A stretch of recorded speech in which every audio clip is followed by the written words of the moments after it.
સુરત શહેરના વ્યસ્ત ટેક્સટાઇલ માર્કેટમાં હોળીના પવિત્ર તહેવારને લઈ આયોજિત એક ભાગોત્સવ કાર્યક્રમ ગંભીર વિવાદમાં આવ્યો છે। સોશિયલ મીડિયા પર વાયરલ થયેલા વિડીયોમાં કાર્યક્રમ દરમિયાન આપત્તિજનક દ્રશ્યો સામે આવ્યા છે, જેમાં અશ્લીલતાનો માહોલ જોવા મળ્યો હતો।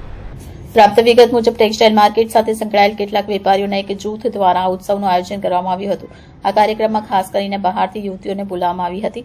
વાયરલ વિડીયોમાં સ્પષ્ટ જોવા મળે છે કે યુવતીઓ સાથે નાચતી વખતે કેટલાક લોકો અશિષ્ટ હાવભાવ અને હરકત કરી રહ્યા છે, જે સમાજમાં અનેકતાનું ઉદાહરણ પૂરું પાડે છે। આ મામલો હવે ગંભીર વિવાદમાં ફેરવાઈ ગયો છે। Federation of Surat textile traders એસોસિએશને આ ઘટના પર સખત નારાજગી વ્યક્ત કરી છે।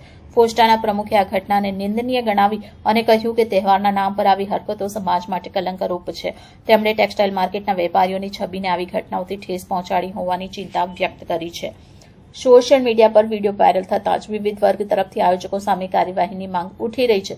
લોકોનું કહેવું છે કે પરંપરાગત તહેવારોની આડમાં આવી અભદ્રતા બરદાશ્ત કરવી જોઈએ નહીં। આ બનાવથી સુરતના ટેક્સટાઇલ ઉદ્યોગ અને વેપારી વર્ગની પ્રતિષ્ઠાને લાંછન લાગ્યું છે। હાલમાં આ મામલે કોઈ ઔપચારિક ફરિયાદ નોંધાઈ હોવાના સમાચાર નથી, પરંતુ વાયરલ થયેલા વિડીયોને પગલે પોલીસ કયું પગલું ભરે છે તે પર સૌની નજર લાગી છે।